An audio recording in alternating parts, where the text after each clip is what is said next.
Hey everyone, it's Eric here from i525XL giving you another weekly update on the tank. This might be a bit of a lengthy one because I'm going to go into some challenges that I had with the Trident NP and where I am with that. But just to get us started, the tank is doing okay. Still battling, as you can see, cyano. I've done the chemi-clean twice now. This is driving me absolutely around the twist. So I'm going to try a few other methods that I've got recommendations for, but man, this is the most persistent and stubborn infection of cyano that I have ever had in, I think I've been doing this 12 years now. Unbelievable. Never seen anything like it, but I don't think the corals are being affected too adversely right now. You can see I've got some on the frag plugs, but corals themselves seem to be free and clear. Everything else in the tank is going okay. Yeah, I think this no-namer that I brought down here, it was up at the top in the middle here, but I moved the rock down since. It's got a lot more color on it now, very dark green, but I can see a bit of cyano hanging off there. But definitely a lot better in terms of color. It's not so pale anymore since I brought the nitrates up. So everything else is going well. Duncans are good, Recordias are good. So I still haven't managed to frag down this Birds of Paradise yet, so it's still resting on the green slimer there and actually just about to touch the creamsicle. But anyway, I've got to fix that this weekend, hopefully if I have some time. Well, you can see the sand sifting star there out and about. On the other side, on the seahorse tank, looking better. Duncans are actually coming out. Yay! They're not so cranky now. I do have some algae to clean up, but you can see all the polyps on the coral now are extended out, which is great. You notice my acropora that I had in here are all gone because they all died. But I think we're coming back here. The Recordia seems to be perking up again, and I still have to get rid of some of those bloody green hairy tip mushrooms. They're looking better now, but they just grow too fast, and they're actually really bothering this coral here. Sorry, my glass is dirty. I should have done this before, cleaned it before I ran the video. So it's taken a while to come back. You can see there's no extension on some of the branches there. So, and that end branch there is kind of discolored. That's because that guy was stinging it. But I'm happy to see the Duncans are out again, so that's pretty cool. Snail's doing his job. Frostbite's hanging around, and the seahorse is in here somewhere. I thought I just saw him, but sometimes he dips in and out. So, but he's okay too. So that's it for the tanks. I'm going to switch over to talk to you a bit about the Trident NP now. So let's get into that. Okay, so just to give you an update again, I got the Trident NP, installed it last week. So I put it in, put all the reagents in, I followed the instructions. And it takes about an hour and a half for the read to go through, right, for the measurement.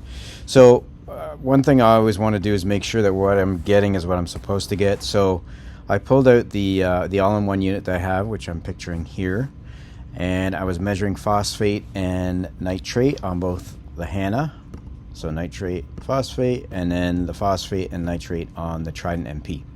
So I saw the initial reading, the Hanna was out from the NP or vice versa, and same with the nitrate.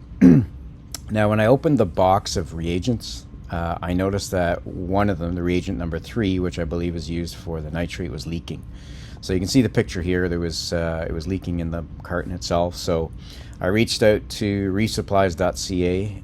If you guys deal with them in Canada, Montreal, or GTA area, wherever you are, they are absolutely fantastic. I don't work for them. I'm not sponsored by them. I'm just telling you my experiences in the last 12 plus years since I've been reefing has been nothing but perfect. I sent them an email because I actually got the unit that day and I installed it.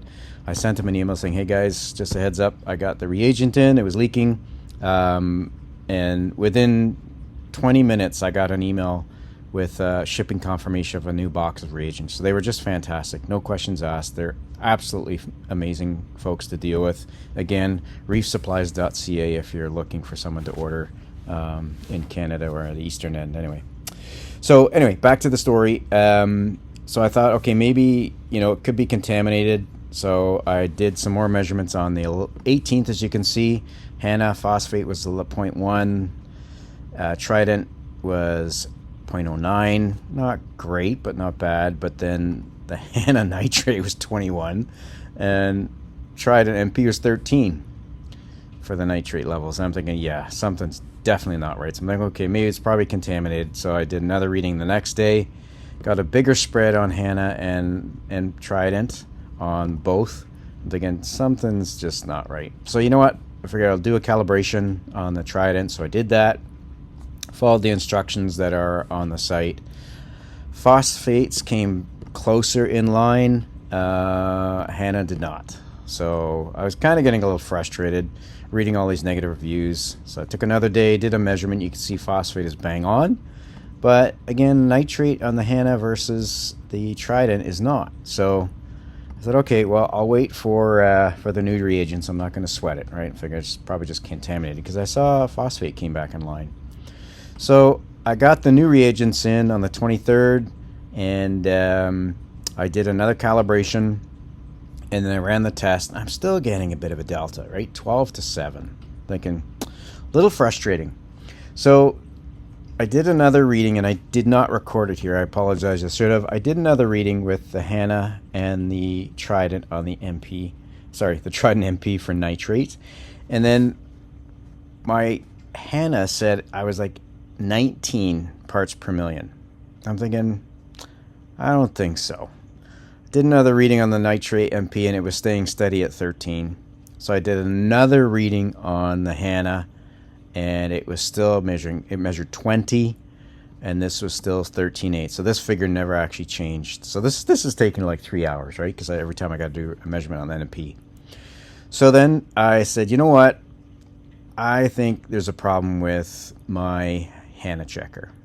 So again, the phosphate was okay, which I'm still not understanding why, but I did another reading, but this time I used the egg. So this guy right here, you're probably very familiar with this unit. I used the nitrate reagent on this unit, and I got at 15.5, and I did another reading on NP, and it's 13.8. So that's more of a respectable difference, not perfect, mind you, but a lot closer. So I did the same reading again, and I got the exact same results. So this is leading me to believe that the all-in-one Hanna instrument checker that I got is having an issue. Even though the nitrate is in line perfectly. Sorry, my God, the phosphate is in line perfectly, but the nitrate is not. So it's about 2:57 right now in the afternoon. It's going to do another reading on the Trident NP. I'm going to do one last reading with the egg and my last packet of solutions. I'm going to go reagent for nitrate. So I'm going to have to go get some tomorrow and see what it looks like. And I don't know if I'll post it in this video or not, but so far it looks like my all-in-one Hanna checker is out of calibration. So a lot of rigmarole. Little frustrating. I've got a note here. I did do a factory reset as well because I was reading a bunch of different responses and people were doing factory resets based on input from support at Apex. But so I did that as well. The other thing I would suggest if you guys are having the same issue is make sure you prime your sample line a few times just to make sure that you've got the tank water in there. When I did the calibration, it should circulate through again and pull in the tank water, but I'm not sure it did because a few times I got the same readings up here. They were really low. So I did the priming function on the Trident NP twice, and then that's when I started to get better results here. So I guess there might have been some calibration fluid still left in the line, I'm guessing. So yeah, that's where I ended up. I don't know if this is going to help you guys or confuse you guys or just say forget it. I don't know. I'm just telling you what I did so far. I think I'm on the path to rightness with respect to the Trident NP. But I'll have a better idea once I do that reading this afternoon, once it's completed, and we'll see where we're at. So anyway, rule of thumb, always make sure you have a backup when you're dealing with these automated units, right? And in my case, my backup, I think, is not working, so I had a backup for the backup. I don't know how many people have that, but that's what seemed to work for me. So anyway, interesting road with the Trident, but hopefully we're on the right path now, and I'll give another update next week and let you know where it's at. But if any of you folks are having issues with that Trident NP, try doing a factory reset, and also make sure your sample line is primed a few times. It's right in the menu. Just make sure you prime it a few times to get that tank water in there. I think that made a difference for me. So, and again, do your calibration. They only give you one bottle, and when you run it through, it uses, I'd say, 2/3 of the bottle. So it takes a while as well. So hour and a half. So. All right, I hope this helps some of you. Thank you for watching the video. I know it's an extra long one. I do apologize, but I just wanted to communicate some of the challenges that I had with not only the Trident NP, but the Hanna checker as well. So perfect is never perfect. Anyway, thank you very much for watching, subscribing. Appreciate all your comments. Any questions or comments, leave them down below. I'll answer as soon as I can. And until we chat again, stay safe and happy reefing.